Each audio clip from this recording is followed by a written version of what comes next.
Artlist.io.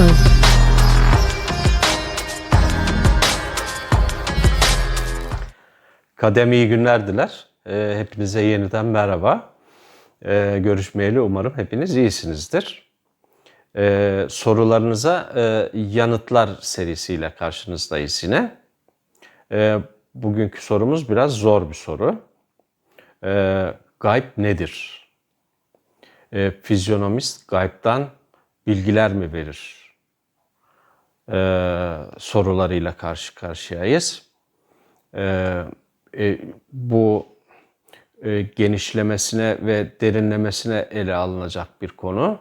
O yüzden bu kadar kısa süre içerisinde tatmin edici cevaplar, yanıtlar bulmak biraz güç ama buna gayret göstereceğiz. Bunun altından kalkmaya çalışacağız evelallah.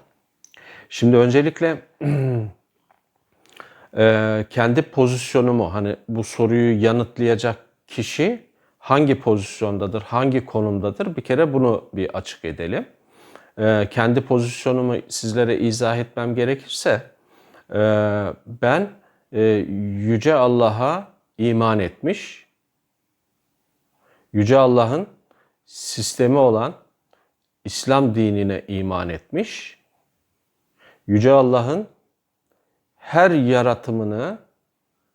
yaratımına iman etmiş. Yani göndermiş olduğu Resullere, Nebilere iman etmiş. Göndermiş olduğu tüm ilahi kitaplara iman etmiş ve onları Levh-i Mahfuz'un bir parçası, bir mütemmim cüzü olarak görmüş. Müslüman olmaya gayret eden, hala gayret eden bir Kur'an talebesiyim. Öncelikle konumumuz budur. Şimdi arkadaşlar bu ilahi alanda bir soru. Dolayısıyla ilahi alanda olması sebebiyle öncelikle ben bir din adamı değilim. Bunu söyleyelim.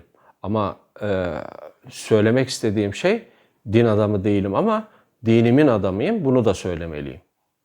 Bunu neden söylüyorum? Neden Kur'an-ı Kerim talebesi olduğumu söylüyorum ya da Müslüman olmaya gayret eden birisi olduğumu söylüyorum. 20 yılı aşkındır Kur'an-ı Kerim araştırma ve incelemelerimde hala diyorum bakın, talebelikten kurtulmuş değilim. Bu kadar derin, bu kadar anlamlı, bu kadar güzel bir kitap karşısında hayran olmamak, haşyet duygusu içerisine girmemek mümkün değil. Ben o saftayım, o kesimdeyim. Dolayısıyla bu soruyu bu konumdan, bu pozisyondan yanıtlayacağım sizlere. Elbette din adamlarının uzmanlık alanlarına burada girmeyeceğim. Onların o uzmanlık alanları bambaşka konular çünkü. Ama yanlış algılarla, yanlış algılar üzerine oturtulmuş ve yanlış tasarlanmış sorularda maalesef bu konum bildirme ve düşünceleri bu minvalden açıklama mecburiyeti doğuruyor. O mecburiyetler içerisinde konuşuyorum şu anda da. Niçin böyle konuşuyorum? Yanlış algı dediğimiz, bir kere onu izah edelim. Algının yanlışlığı nerede? Şöyle düşünülüyor, soru şuradan çıkıyor aslında. Bu arada bu soru art niyetli bir soru değil. Yani ben art niyetli sorular kapsamında değerlendirmiyorum bu soruyu. Ama bilgisi eksik bilgiye bağlı sorular arasında değerlendiriyorum. Onu şunun için söylüyorum. Efendim, bir fizyonomist gelecekle ilgili bilgiler vermektedir. Gelecekle ilgili bilgiler verdiğine göre gaybden bilgiler vermektedir şeklinde bir yaftalama, bir etiketleme var ve bir ön yargı var. Dolayısıyla önce bunun kırılması gerekir. İşe buradan başlanılması gerekir yani.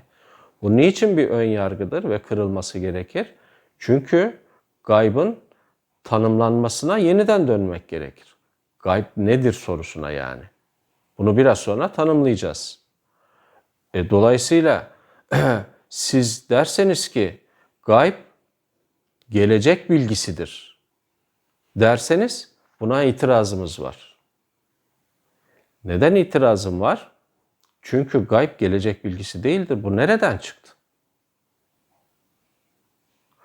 Biraz sonra gaybı tanımlayacağız. Fizyonomistin böyle bir amacı da yoktur. Böyle bir haddi de yoktur. Ne münasebet gaybden bilgi vermek? Hiç kimsenin böyle bir düşüncesi de yoktur. Böyle bir arzusu, emeli falan da yoktur. Böyle bir şey olabilir mi? Ayetle sabit bilgiler varken bir fizyonomist çıkıp da ben gaybden bilgi vereceğim, veriyorum diyebilir mi? Böyle bir şey mümkün mü? Ama bu düşünce yapısıyla veya bu yanlış algıyla işte bu tipte sorular ortaya çıkıyor. O yüzden bu denli geniş bir açıklamaya ihtiyaç duyuyor bu. Şimdi bakalım öncelikle şu gaybı bir tanımlayalım önce. Neye göre tanımlayalım? Önce bu arada müsaade ederseniz notlarıma sık sık bakacağım. Hani onları önüme aldım. Siz görmüyorsunuz ama ben burada bakarak notlarıma görebilecek mesafede notlarım. Tabii konu çok hassas da bir konu olduğu için ara ara notlarıma müracaat edeceğim. Benim kusuruma bakmayınız öyle ara ara önüme böyle baktığımda. Şimdi gaybı tanımlar. Önce Arapça karşılığına bakalım. Önce bir Arapça karşılığına bakalım bize ne diyor. Bir kere Arapçada mastar olarak gizli kalmak, gizlenmek, görünmemek anlamına gelir. Gelecek bunun neresinde?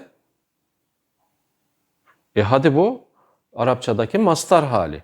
Sıfat haline bakalım. Arapçadaki sıfat haline bakalım. Sıfat olarak da gizlenen şey demektir. Gelecek bunun neresinde? Evet, devam ediyorum. Arapçada kavram olarak karşılığı nedir?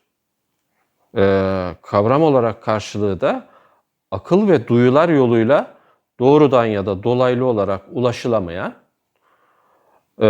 hakkında bilgi edinilemeyen, müşahede alanının dışında kalıp idrak edilemeyen şey demektir. Gelecek bilgisi bunun neresindedir? Evet, bu sadece Arapçadaki mastar karşılığı, sıfat karşılığı ve kavram karşılığını okudum size. Bakınız, gizli kalmak, gizlenmek, görünmemek, gizlenen şey ve müşahede alanının dışında kalıp idrak edilemeyen şey.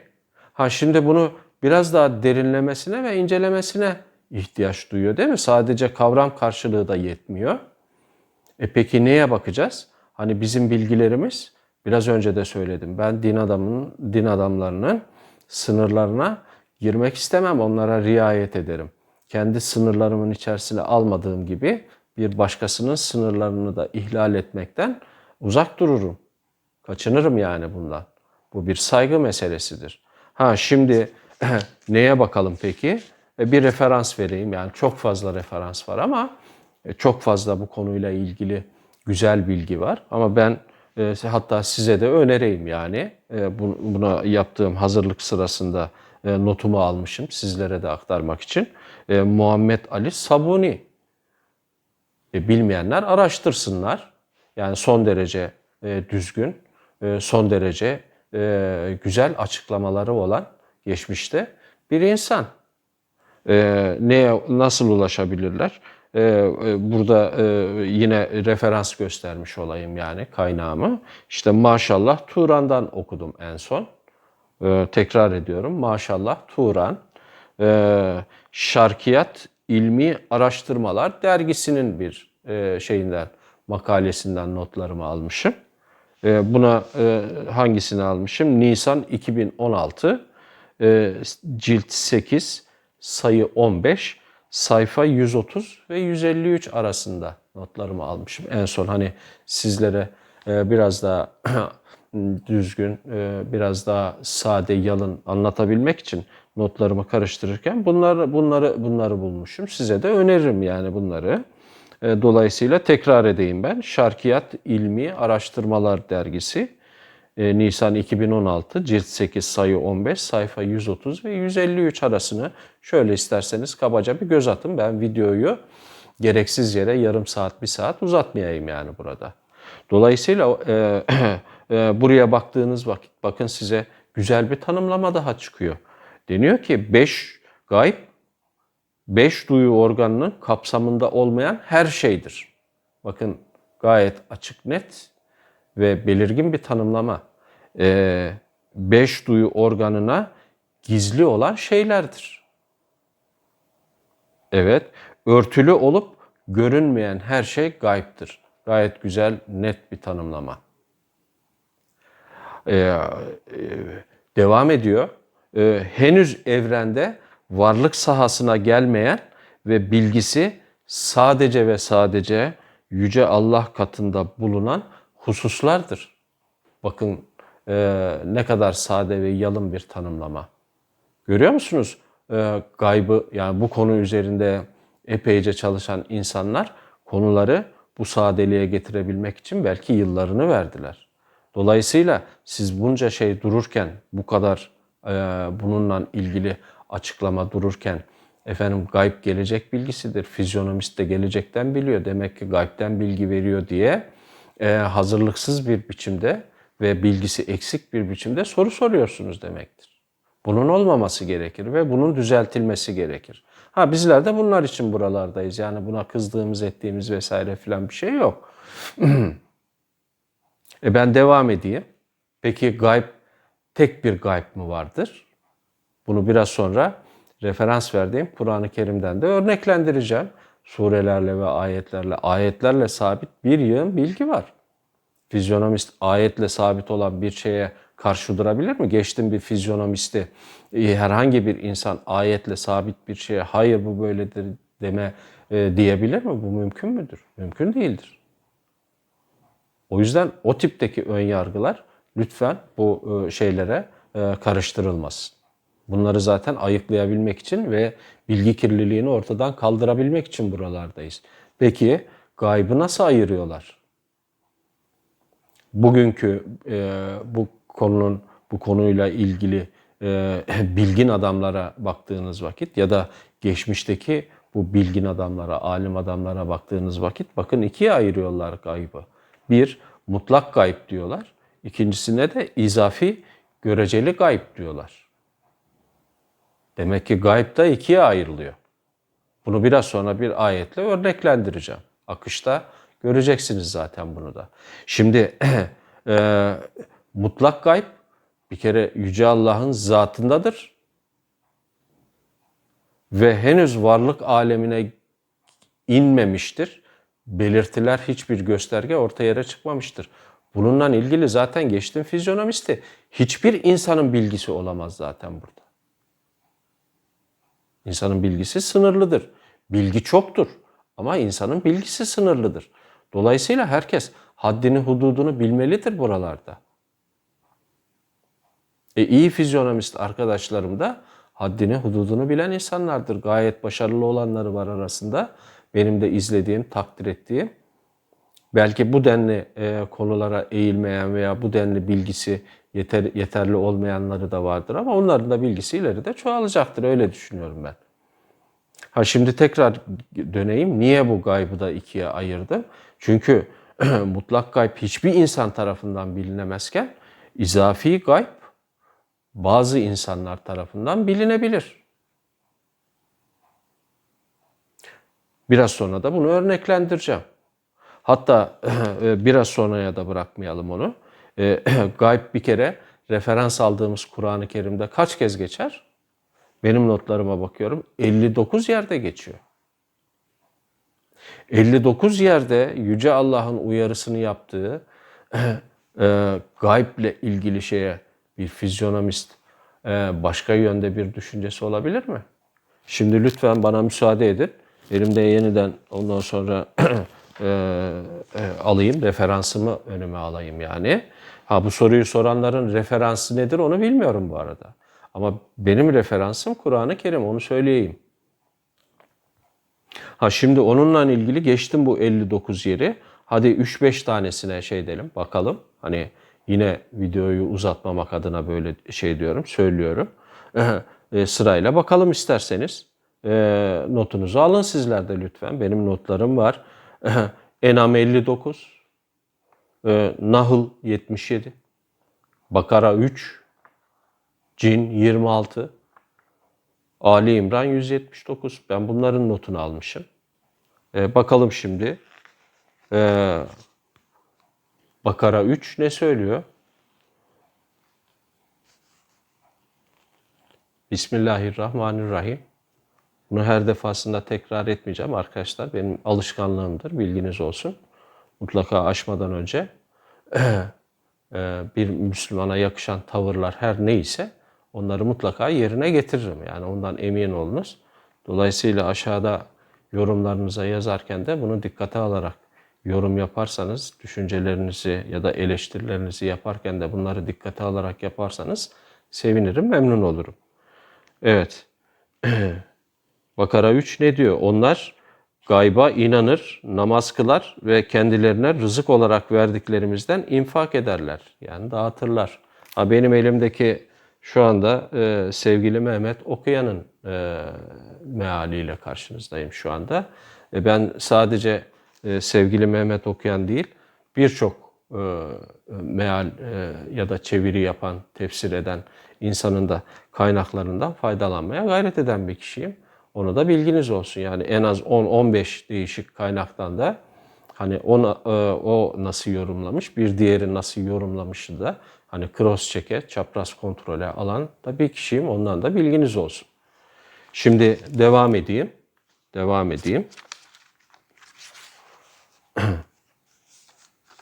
Ali İmran 179. Allah pisi temizden ayırana kadar müminleri şu bulunduğumuz durumda bırakacak değildir. Allah size gaybı da bildirecek değildir. Fakat Allah elçilerinden dilediğini seçer. Allah'a ve elçilerine iman edin. İman eder, takvalı olursanız sizin için büyük bir ödül vardır. Buyurunuz Ali İmran 179. Ne diyor? Tekrar ediyorum. Allah size gaybı da bildirecek değildir. Ayetle sabit. Yine devam ediyorum. En'am 59. Gaybın anahtarları yalnızca onun yanındadır. Onları ondan başkası bilemez. Yani Allah'tan başkası bilemez, Yüce Allah'tan. Karada ve denizde ne varsa hepsini bilir. Onun bilgisi dışında bir yaprak bile düşmez. Yerin karanlıkları içindeki tek bir tane, yaş ve kuru ne varsa hepsi apaçık bir kitaptadır. Buyurunuz, tekrar ediyorum. Gaybın anahtarları yalnızca Yüce Allah'ın yanındadır. Onları Yüce Allah'tan başkası bilemez. Ayetle sabit. Devam ediyorum.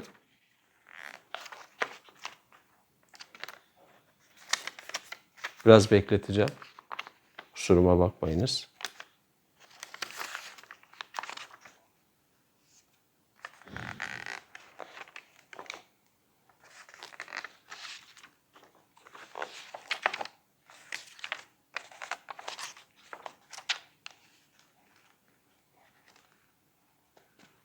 Evet, Cin 26'dayım.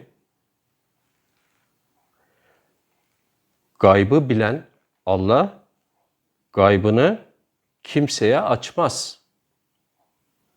Tekrar ediyorum. Gaybı bilen Allah gaybını kimseye açmaz.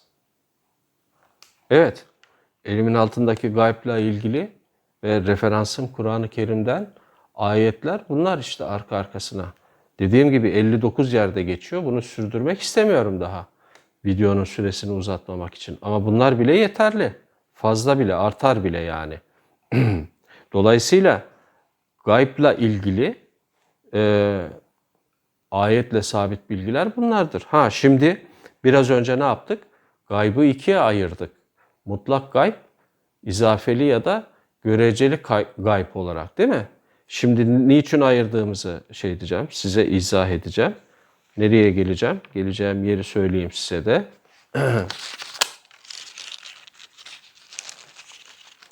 Lütfen siz de notlarınızdan karşılaştırabilirsiniz. Lokman 34'e geleceğim. Lokman suresi 34. ayete geleceğim. Evet, müsaade ederseniz onu okuyacağım.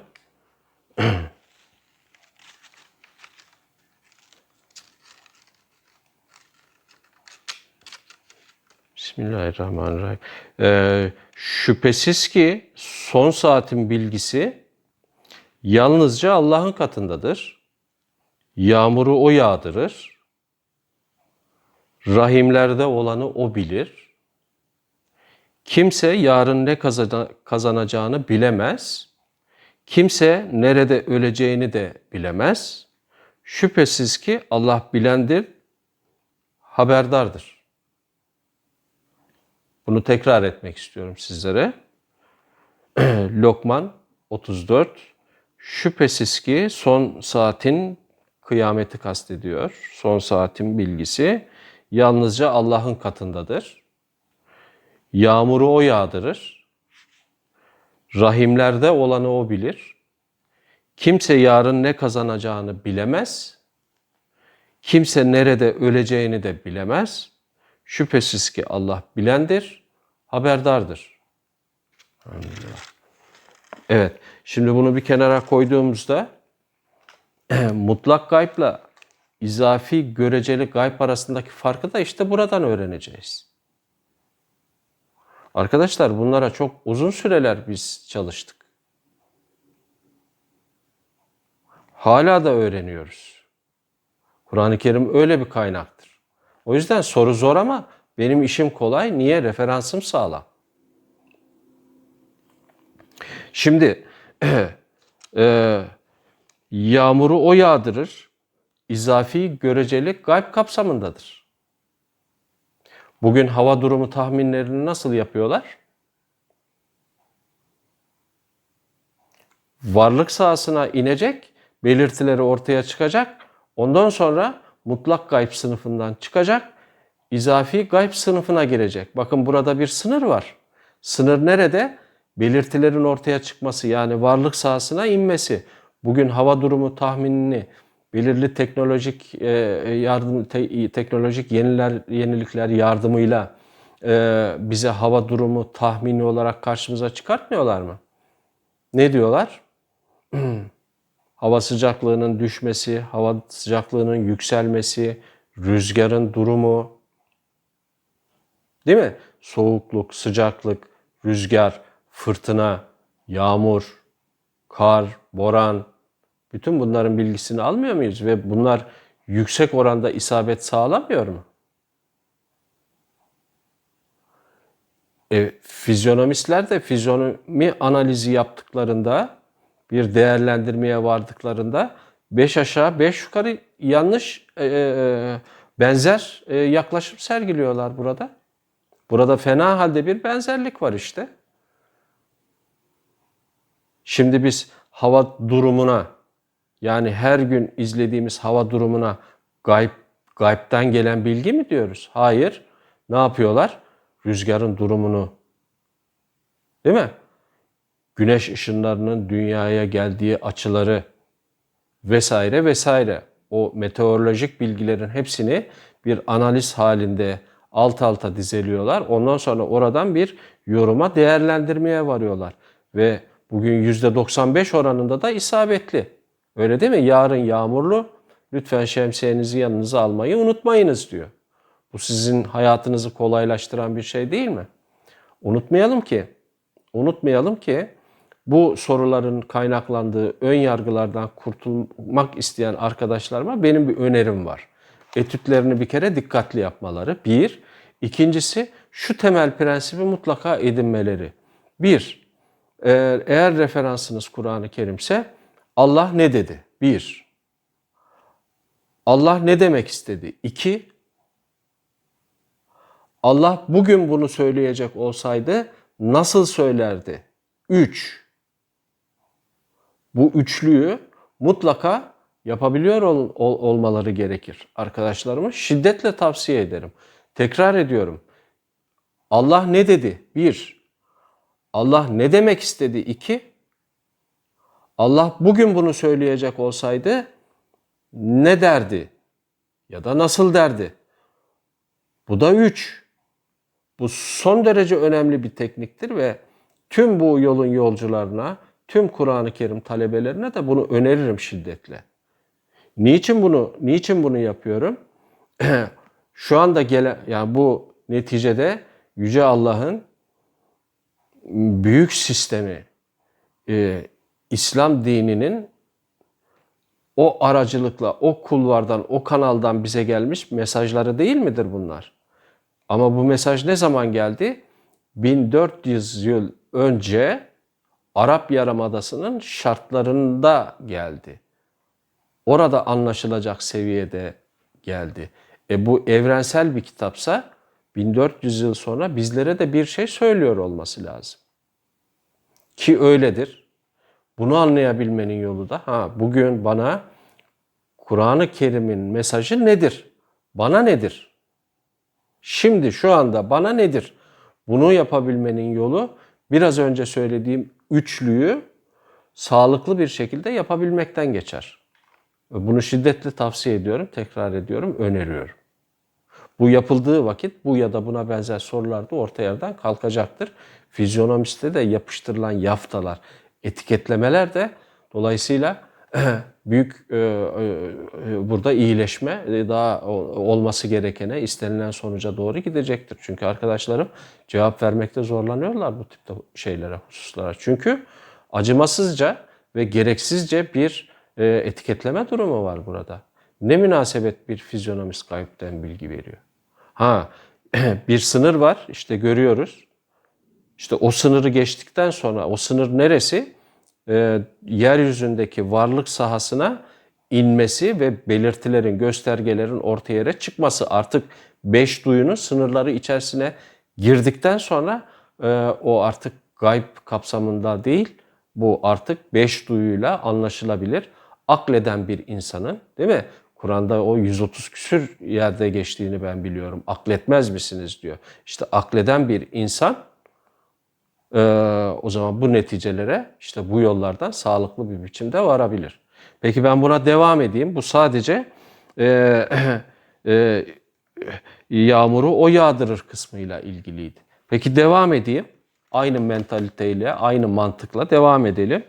Rahimlerde olanı o bilir. Rahimlerde olanı Allah bilir. Peki bugün biz rahimlerde olanı biliyor muyuz? Çocukları olanlar, hamilelik sürecini geçirenler lütfen o süreçlere bir geri dönsünler. O günlere bir geri dönsünler. Ve halen bu sürecin içinde olanlar bir düşünsünler. Biz rahimlerin içerisinde olanı bilmiyor muyuz bugün? Nasıl biliyoruz? Ultrasona alıyorlar. Ve bize cenin aşamasındayken bir takım bilgiler veriyorlar. Neyle ilgili bilgiler veriyorlar? Ana karnındayken, gebelik sırasındayken sağlığı hakkında bize bilgi veriyor. Cinsiyeti hakkında bize bilgi veriyor. Öyle değil mi? Hastaneye gittiğimizde hekimlerimiz ne yapıyor? Gebe kadını ultrasona alıyor ve orada bir takım bilgiler veriyor. Ama bu bilgileri hangi sınırdan sonra verebiliyor? Onu bir daha altını çizelim. Gebeliğin, yanlış söylemeyeyim size, evet 16. ve 20. haftalar arasında. Evet, sperm rahime düştüğü andan itibaren ve onun öncesinde ve 16. ve 20. haftalara kadar olan bilgiler mutlak gayb tarafındadır. Ama 16. ve 20. haftadan sonra ne demek? Sınır nerede? Belirtiler ortaya yere çıkıyor. İşte varlık sahasına düşmeye başlıyor bilgiler. İşte o bilgileri oradaki teknoloji vasıtasıyla alıyor, anneye babaya, her neyse ilgilileri onlara söylüyor. Öyle mi? İşte bakın o sınırdan sonra artık izafi göreceli gayb kapsamındadır. Belirti yeryüzüne, varlık sahasına indiği andan itibaren, yani beş duyuyla algılanabilen kapsama girdiği andan itibaren işte o gayb sınırından çıkıyor. Bakın demek ki bu ayet eğer bugün inecek olsaydı ben eminim ki güncellenmiş haliyle, yani bugüne güncellenmiş haliyle inecekti. Dolayısıyla bu kadar hassas konularda, bu kadar güzel, bu kadar derin konularda sorular sorulurken biraz daha özen, biraz daha dikkat rica ediyorum. Evet, zannediyorum meramımı anlatabilmişimdir. Şimdi tekrar notlarımı gözden geçireyim. Yani size söylemekte eksik kaldığım bir şey olmasın.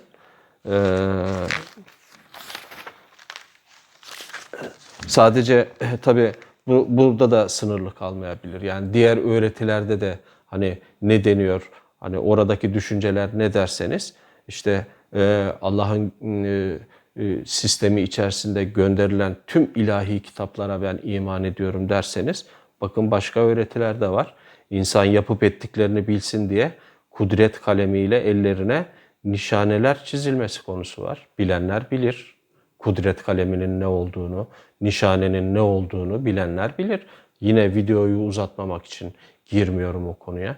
Ya da kaşlarına kudret kalemi ile çekilmesi konusunu bilenler bilir. Bunu kaşlar konusunda hem fizyonomistler inceler bunu, hem de işin bu alanında, yani teoloji alanında, ilahi tarafta da ne anlama geldiklerini benden çok çok daha iyi bilen arkadaşlarım olduğuna ben eminim.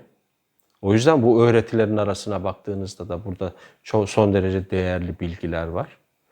O yüzden efendim, konuyu toparlayacak olursak, yeniden söylüyorum. Ben soruyu yanıtlayan kişi olarak umarım pozisyonumu ve konumumu doğru sizlere izah edebilmişimdir. Ayrıca yine tekrar etmekte fayda var. Ben din adamı değilim, ancak dinimin adamıyım. Yani dolayısıyla bu ya da buna benzer alanlarda elbette bu sorulara verilecek cevaplar vardır. Teşekkür ederim anlayışınız için. Böyle notlarıma bakarak, kafamı öne eğerek konuştum ama beni umarım anlayışla karşılarsınız. Çünkü konu hassas olduğu için yanlış bir şey ya da eksik bir şey söylemek istemem. Ondan kaynaklandı o da. Umarım sorularınız, bu sorunuza daha doğrusu tatmin edici bir yanıt verebilmişimdir. Ben tekrar ediyorum. Bu videoyu izleyenler mutlaka serinin önceki videolarının arasında yer alan ve gelecek bilinebilir mi konusunu da öncelikle onu izlesinler. Daha sonra bunu izlerlerse kafalarındaki soru işaretleri biraz daha azalacaktır. Evet, bu konuyla ilgili de 5 aşağı 5 yukarı söyleyeceklerim bunlardan ibarettir. Bu ya da buna benzer konular olduğu vakit, sorular olduğu vakit elbette o sorularınızı yanıtlamaya gayret edeceğiz.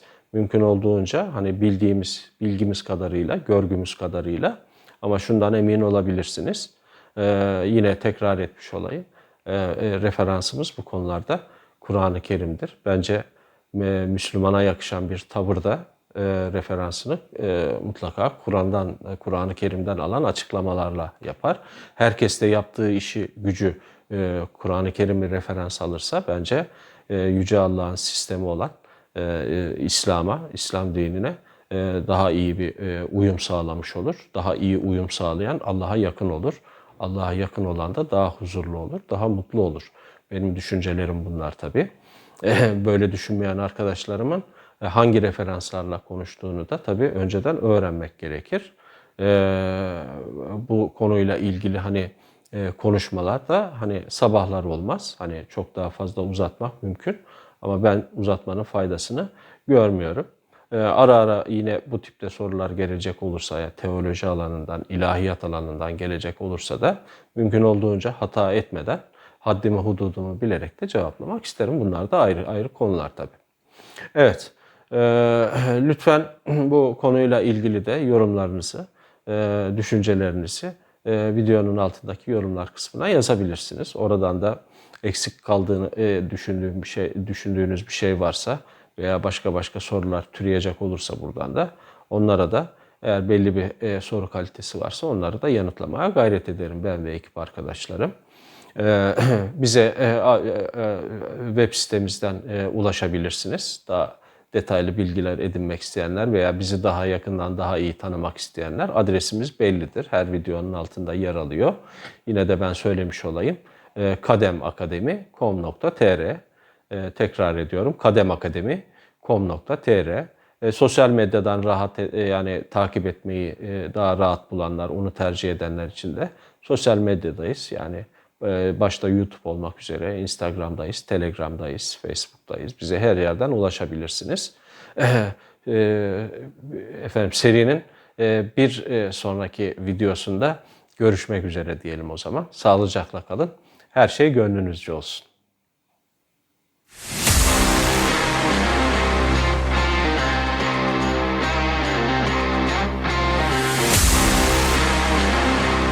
Artlist.io.